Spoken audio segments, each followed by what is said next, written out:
Scream 6 is a new horror movie that is out in theaters this weekend. It is, in case you haven't noticed, the 6th Scream movie. This is actually a follow-up to Scream 5, which came out a year and a half ago, I think. It follows 4 of the survivors from the previous Ghostface attack in the last movie. You got Tara, you got her sister Sam, you've got Mindy, you've got her brother Chad. They move out to New York to get a fresh start on everything, but unfortunately, as you would expect, a lot of the Ghostface shit follows them to New York. All of a sudden, they find themselves in a bloody fight for survival as a new killer goes on a rampage throughout the city, hunting them for reasons unknown. Again, if you're not really clued into the title of the movie, it is Scream 6. That means that Scream has been around for a pretty long time at this point, back to the 90s or early 2000s or whenever the fuck this franchise first started. I get my dates mixed up. There are things that Scream fans are gonna love. There are things that casual horror fans should love about these type of movies, and Scream 6 is no exception. Biggest appeal for the Scream movies is the fact that they're self-aware and the fact that it's a slasher movie slash whodunit. Like, it keeps you guessing until the end of the movie. One of the big improvements from Scream 5 to this one, in my opinion, is the way that they handle the characters in this film. I was kind of meh on the main characters after Scream 5. That's probably one of the bigger reasons why I was meh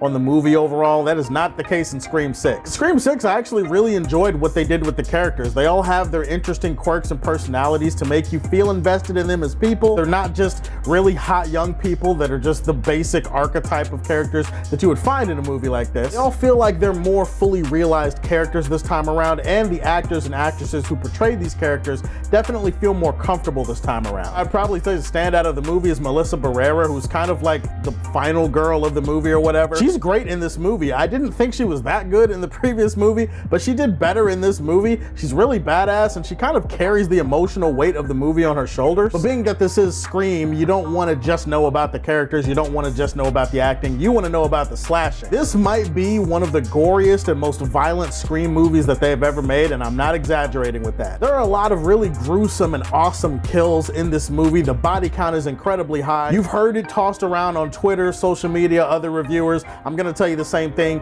Ghostface has never been meaner, never been more intimidating, never been more terrifying. I think they actually did a pretty good job at utilizing the new location of New York and like using that to create some really interesting and awesome set pieces. Some people have complained that they wanted a little bit more. I'll be honest, I'm not really sure what more you could have done. They used the location to create some really fun and interesting ways for our characters to escape from Ghostface. When I think back on this movie, I'm gonna be thinking about the New York environment and how that aided all of these sequences that happen in the movie, because this movie's gonna have a lot of memorable, a lot of standout moments. And if you're into nostalgia, this movie plays into that too, because it brings back some fan favorite characters from previous Scream movies. Kirby makes her return, played by Hayden Panettiere. I always mess up her last name, unfortunately. Now, obviously, Courtney Cox is back as Gail. She was in the previous film. She's been in some other Scream movies. I know what you're thinking. Where is Sydney? Why is Sydney not in this movie? Here's the thing.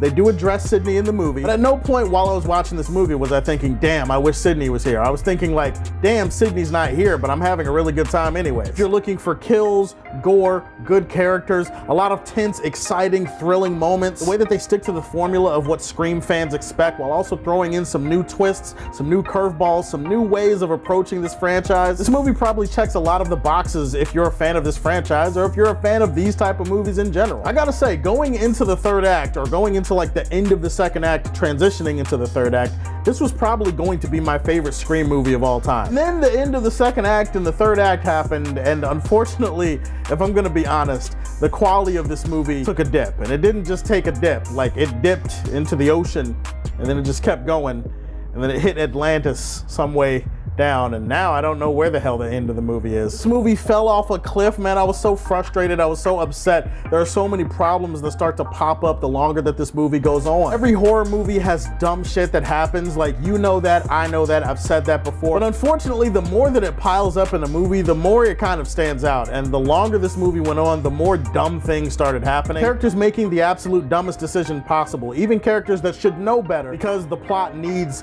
a certain thing to happen. And I hate it when characters' intelligence is driven down for the sake of the plot. It drives me crazy. So the dumb shit in the screenplay really did drag this movie down and started to irritate me going into the third act, but you know what? I was still on board. I was still having a good time. As far as the reveal of Ghostface, I think it makes sense because it ties into the themes of this movie, letting go of the past and not letting your past define you and that kind of thing. The identity of Ghostface is fine because I had already kind of figured out who the killer was, like, I don't know, 30, 40 minutes into the movie. It's really more of the motivation. When you find out the why of everything, it just kind kind of feels underwhelming. The biggest issue I have with the third act of this movie is that the plot armor starts kicking into overdrive, and it kind of feels like the movie is trying to specifically protect characters so that they could save them for later. There's gonna be some plot armor that pops up in some of these movies, but some of this is so egregious that it just made me not take anything serious. Like characters getting stabbed, shot, and then like a scene later, they're like perfectly fine. They're not even showing any after effects. Characters that absolutely should have and were dead, and then somehow it's like, oh, actually,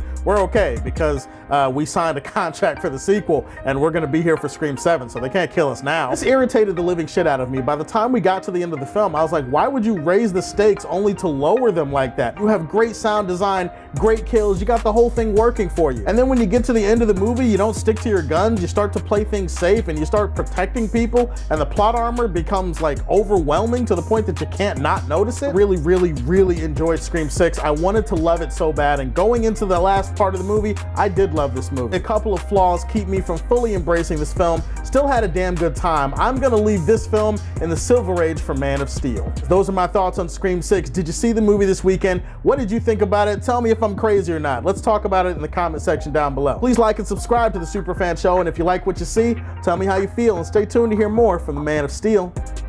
Peace.